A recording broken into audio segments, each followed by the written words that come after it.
السلام علیکم ناظرین کرام، نئی ویڈیو میں آپ کو خوش آمدید کہتے ہیں۔ قومی اسمبلی اور سینٹ سے حکومت نے جلد بازی میں اراکین کو خرید کر زور زبردستی کسی بھی طرح سے آئینی ترامیم کو منظور تو کروا لیا، لیکن پکچر ابھی باقی ہے۔ آئینی ترمیم منظور ہو گئی ہیں لیکن آئینی مسائل کے انبار کھڑے ہو گئے۔ سب سے اہم سوال یہ ہے کہ جس مقصد کے لیے حکومت یہ آئینی ترامیم منظور کروانا چاہتی تھی، اس آئینی ترمیم سے حکومت وہ مقصد حاصل کرنے میں کامیاب ہوئی ہے یا نہیں۔ تو حکومت کو آئینی ترمیم منظور کروانے کے باوجود بدترین شکست ہوئی ہے۔ جسٹس منصور علی شاہ کے چیف جسٹس بننے کے حوالے سے اب تک کی سب سے بڑی ڈیولپمنٹ اور اہم پیش رفت ہوئی ہے۔ صبح ہوتے ہی سپریم کورٹ سے بڑی خبر آئی ہے، تفصیلات سے میں آپ کو آگاہ کر دیتا ہوں۔ ناظرین کرام، پچھلے چند گھنٹوں میں رات کی تاریکی میں حکومت نے 26ویں آئینی ترمیم منظور کروا لی، لیکن چند گھنٹوں بعد ہی اس آئینی ترمیم کا باقاعدہ جنازہ بھی نکل گیا۔ سب سے اہم سوال یہ تھا کہ کیا حکومت جو مقصد اس آئینی ترمیم سے حاصل کرنا چاہتی تھی وہ مقصد حاصل ہوا یا نہیں، یعنی منصور علی شاہ کا رستہ روکا گیا یا نہیں۔ اس سوال کا جواب میں آگے چل کر دیتا ہوں۔ اس ٹائم میں آپ کو بتا دوں کہ سپریم کورٹ میں کیا چل رہا ہے۔ رات کی تاریکی میں شہباز حکومت نے جس طرح سینٹ اور قومی اسمبلی سے 26ویں آئینی ترمیم منظور کروائی، پورے پاکستان نے دیکھا کس طرح رات کے اندھیرے میں سینیٹرز کو یرغمال بنا کر اراکین قومی اسمبلی کو خرید کر نمبرز پورے کیے گئے۔ لیکن سب سے اہم معاملہ یہ تھا کہ حکومت ان تمام ترامیم منظور کروانے کے باوجود وہ مقصد حاصل نہیں کر سکی۔ 2 دن پہلے میں نے آپ کو ویلاگ میں خبر دی تھی کہ جسٹس یحییٰ آفریدی جو سپریم کورٹ کے 4تھے نمبر کے سینئر موسٹ جج ہیں، قاضی کی ریٹائرمنٹ کے بعد وہ 3 نمبر کے سینئر موسٹ جج بن جائیں گے، یعنی منصور علی شاہ، جسٹس منیب اور جسٹس یحییٰ آفریدی۔ یحییٰ آفریدی کو کچھ دن پہلے اپروچ کیا گیا تھا کہ آئینی ترمیم منظور ہونے کے بعد آپ کو چیف جسٹس بنایا جا سکتا ہے۔ میں نے آپ کو یہ خبر دی تھی اور کئی دیگر صحافیوں نے بھی یہ خبر بریک کی تھی کہ یحییٰ آفریدی نے متعلقہ اداروں کو انکار کر دیا۔ انہوں نے معذرت کر لی کہ وہ کسی سینئر جج کو سپرسیڈ کر کے چیف جسٹس نہیں بنیں گے، کیونکہ سپریم کورٹ کے 3 سینئر موسٹ ججز کے حوالے سے اس آئینی ترمیم میں لکھا ہے۔ آئین کے آرٹیکل میں جو تبدیلیاں کی گئی ہیں اس میں یہی لکھا ہے کہ سپریم کورٹ کے 3 سینئر موسٹ ججز کے نام وزیر اعظم کو بھیجے جائیں گے۔ اب یحییٰ آفریدی نے اگر انکار کر دیا ہے تو اس کا مطلب پیچھے جسٹس منصور علی شاہ اور منیب اختر ہی بچتے ہیں۔ دوسری امپورٹنٹ بات یہ ہے کہ اس ٹائم سپریم کورٹ کے ججز کے پاس آپشن کیا ہے، کیونکہ آئینی ترمیم منظور ہو چکی ہے سینٹ سے بھی اور قومی اسمبلی سے بھی۔ بہت سے لوگ یہ سوال کر رہے ہیں کہ اب سپریم کورٹ کے پاس آخر آپشن کیا ہے۔ پہلا آپشن تو یہی ہے کہ یحییٰ آفریدی خود چیف جسٹس بننے سے انکار کر دیں۔ دوسرا آپشن یہ ہے کہ یحییٰ آفریدی اگر چیف جسٹس بن جاتے ہیں تو چیف جسٹس بننے کے بعد وہ تمام تر چیزیں ریورس کر دیں۔ یہ ناممکن بات نہیں ہے، کیونکہ چیف جسٹس کے پاس بہرحال ایک اتھارٹی ہے، ایک طاقت ہے، اختیار ہے کہ وہ پارلیمان کی گئی کوئی بھی قانون سازی، کوئی بھی ترمیم ریورٹ کر سکتے ہیں۔ سب سے امپورٹنٹ بات یہ کہ سپریم کورٹ کے وہ اکثریتی ججز جنہیں کنٹرول کرنے کے لیے یہ سارا کچھ کیا گیا، وہ کیا سوچ رہے ہیں، یہ میں آگے چل کے اس پر بھی کا جواب دیتا ہوں۔ اب میں یہ جواب دیتا ہوں جو سوال میں نے شروع میں پوچھا تھا کہ حکومت اس مقصد کے لیے اس آئینی ترمیم کو کرنا چاہتی تھی، کیا وہ مقصد حاصل ہوا؟ کیا واقعی منصور علی شاہ کا رستہ یہ روکنا چاہتے تھے، یا منصور علی شاہ کی تقریب حلف برداری کی تیاریاں شروع ہو چکی ہیں؟ تو میں آپ کو خبر دے دوں کہ جسٹس منصور علی شاہ کی تقریب حلف برداری کی باقاعدہ تیاریاں شروع ہو چکی ہیں۔ 2 دن پہلے یہ خبر شہر اقتدار میں گردش کر رہی تھی کہ منصور علی شاہ کو چیف جسٹس بنانے کا باقاعدہ فیصلہ ہو چکا ہے۔ اگر یہ فیصلہ نہ کیا جاتا تو سپریم کورٹ کے 5 سینئر موسٹ ججز کے حوالے سے اس آئینی ترمیم کے اندر تبدیلی کی جاتی، یعنی سپریم کورٹ کے 5 سینئر موسٹ ججز کے نام وزیر اعظم کو بھیجے جاتے اور ان 5 ناموں میں سے ایک کا انتخاب وزیر اعظم کرتے اور پھر کسی ایک کو چیف جسٹس بنا دیا جاتا۔ میں نے آپ کو یہ خبر دی تھی کہ 3 ججز کا نام وزیر اعظم کو بھیجا جائے گا اور ان 3 میں سے ایک جج کو چیف جسٹس بنایا جائے گا۔ حکومت خود یہ چاہتی ہے کہ جسٹس منصور علی شاہ کو چیف جسٹس بنایا جائے تاکہ ایک ورکنگ ریلیشن، ایک اچھا تاثر منصور علی شاہ کو دیا جائے کہ ہم کسی اور کو بھی چیف جسٹس بنا سکتے تھے، لیکن ہم نے آپ کا انتخاب کیا، تو اب ہم آپ کے ساتھ ایک ورکنگ ریلیشن ڈیولپ کرنا چاہتے ہیں۔ وہ الگ بات ہے کہ یہ جو 3 ناموں والا معاملہ 5 ناموں سے کٹ کر 3 تک آیا، اس میں مولانا کی بڑی محنت ہے، اس میں پی ٹی آئی کے لوگوں کی بڑی محنت ہے۔ ویسے تو حکومت ہر صورت جسٹس امین الدین خان کو چیف جسٹس بنانا چاہتی تھی، مولانا کے انکار کے بعد، ان کی مخالفت کے بعد 3 ناموں پر اتفاق کیا گیا۔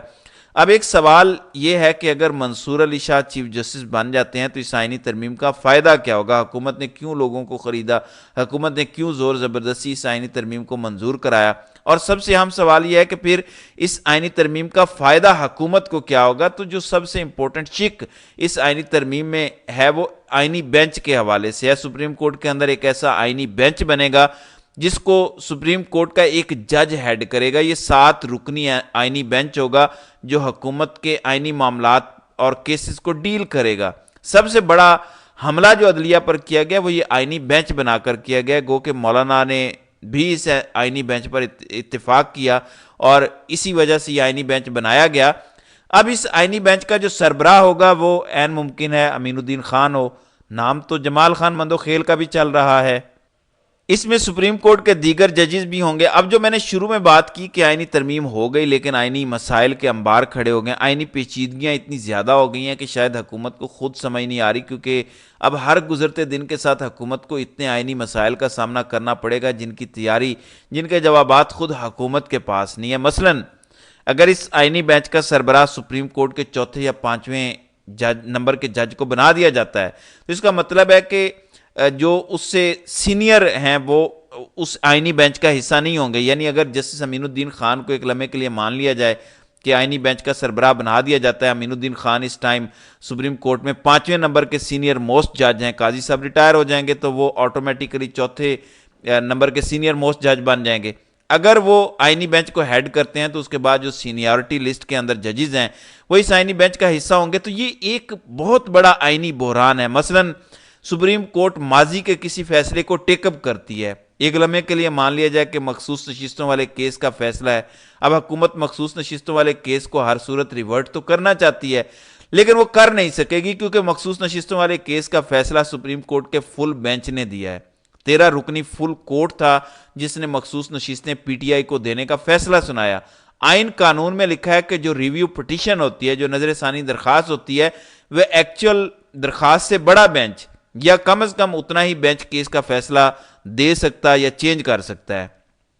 13 رکنی بینچ کا فیصلہ 7 رکنی بینچ تو نہیں دے سکتا، تو یہ ایک بہت بڑا آئینی بحران ہے، یہ بہت بڑی آئینی پیچیدگی ہے۔ میں نے کیوں کہا کہ آئینی ترمیم تو ہو گئی لیکن چند گھنٹوں میں ہی اس آئینی ترمیم کا جنازہ بھی نکل گیا، یہ آئینی ترمیم فارغ ہو گئی ہے۔ اس کی وجہ یہ ہے کہ حکومت نے خود یہ آئینی ترمیم تیار نہیں کی، اس کا ڈرافٹ کسی قانونی برین نے نہیں کیا بلکہ کمپنی سرکار نے کیا ہے، اور رات کے اندھیرے میں حکومت نے جلد بازی میں اسے منظور کروایا۔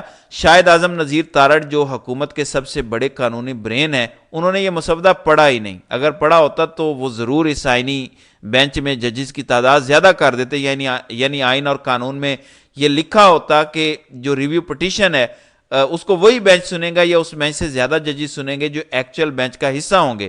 اب 13 رکنی بینچ کا فیصلہ 7 رکنی بینچ نہیں تبدیل کر سکتا، اسی طرح دیگر فیصلے جو حکومت تبدیل کرنا چاہتی ہے ان فیصلوں میں رکاوٹ آ جائے گی، تو یہ بہت بڑا حکومت نے بلنڈر کیا ہے۔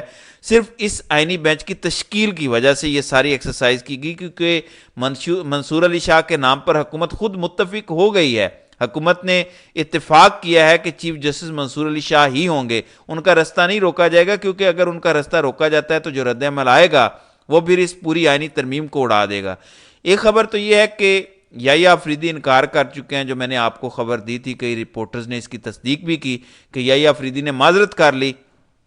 اس کے بعد 2 ججز بچتے ہیں، منصور علی شاہ اور منیب اختر۔ اب منیب اختر تو حکومت کے لیے نو گو ایریا ہے، منیب اختر کو تو کسی صورت چیف جسٹس نہیں بنایا جائے گا، یہ ہم سبھی جانتے ہیں، اس کی مختلف وجوہات ہیں، وہ اینٹی اسٹیبلشمنٹ ہیں۔ بہرحال ابھی بھی حکومت یہ سمجھتی ہے کہ منصور علی شاہ کے ساتھ ایک ورکنگ ریلیشن شپ بن سکتا ہے، اور حکومت کو کسی نے یہ مشورہ دیا تھا کہ منصور علی شاہ کو چیف جسٹس بنائیں لیکن ان کا انتخاب ایسے ہی کیا جائے کہ 3 سینئر موسٹ ججز کے نام وزیر اعظم کو بھجوائے جائیں اور وزیر اعظم پھر منصور علی شاہ کا انتخاب کر کے ایک گڈ جیسچر دیں، یعنی ایک تاثر دیں، ایک پیغام بھیجیں کہ ہم کسی اور جج کا بھی انتخاب کر سکتے تھے لیکن ہم نے آپ کا انتخاب کیا۔ تو اس ٹائم سپریم کورٹ کی حد تک تو یہ صورتحال ہے۔ جو 2 آپشنز ہو گئے سپریم کورٹ میں، یا آفریدی کے پاس وہ ہوں گے، وہ بھی میں نے آپ کو بتا دیے، لیکن البتہ سب سے بڑا سوال یہ ہے، سب سے بڑا کنسرن یہ ہے کہ سپریم کورٹ کے اکثریتی ججز کب جاگیں گے؟ یعنی رات گئے جو پاکستان کی جمہوریت پر، پاکستان کے عدالتی نظام پر حملہ ہوا، صبح 5:30 بجے تک قومی اسمبلی اور سینٹ کا اجلاس چلتا رہا، یعنی اتنی فکر، اتنی محنت اگر پاکستان کے مسائل حل کرانے پر یہ لوگ کرتے تو آج ملک کا یہ حال نہ ہوتا، کیونکہ اپنے ذاتی مفادات کی جنگ یہ لڑے پوری رات، اور جس طرح اراکین کو خرید کر نمبرز پورے کیے گئے، یہ بھی پاکستان کی سیاسی تاریخ میں کبھی نہیں ہوا۔ اور سب سے افسوسناک بات یہ ہے کہ سپریم کورٹ کے وہ اکثریتی ججز خاموش ہیں۔ اسد طور نے یہ خبر دی کہ سپریم کورٹ کے ججز شاید اس وجہ سے خاموش ہیں کیونکہ ٹیکنیکلی وہ کچھ کر نہیں سکتے، البتہ 3 دن بعد وہ بہت کچھ کریں گے جب قاضی صاحب ریٹائر ہوں گے۔ تو یار ممکن ہے اسد طور کی یہ خواہش خبر پوری، اور میری خواہش بھی ہے کہ ایسا ہی ہو، لیکن اگر 24 اکتوبر کے بعد بھی رد عمل نہ آیا تو پھر یہ خاموشی بڑی منع خیز ہوگی۔ پھر پوری پاکستانی قوم کو سپریم کورٹ کے ان ججز کے حق میں بولنے کا اختیار نہیں ہے، کیونکہ اگر ججز خود اپنے حق میں نہیں بول رہے، جن کے پاس طاقت اور اختیار ہے اور وہ اپنے فیصلوں سے بہت کچھ کر سکتے ہیں، تو پھر پاکستانی قوم کو کیا ضرورت ہے ان ججز کے بولنے کی؟ بہرحال یہ ترمیم منظور ہو چکی ہے، البتہ پیرل منصور علی شاہ کی حلف برداری کی تقریب کی تیاریاں بھی شروع ہو چکی ہیں۔ اعظم نذیر تارڑ بھی ویسے اس بات پہ ایگری ہیں کہ منصور علی شاہ ہی چیف جسٹس ہوں گے۔ اب آئندہ چند آنے والے گھنٹوں میں مزید کیا ہوتا ہے اس پر انشاءاللہ اگلی ویڈیو میں بات کریں گے۔ تو ناظرین کرام، آپ کی اس ویڈیو کے حوالے سے کیا رائے ہے؟ آپ اپنی رائے کا اظہار کامنٹ سیکشن میں ضرور کیجیے گا۔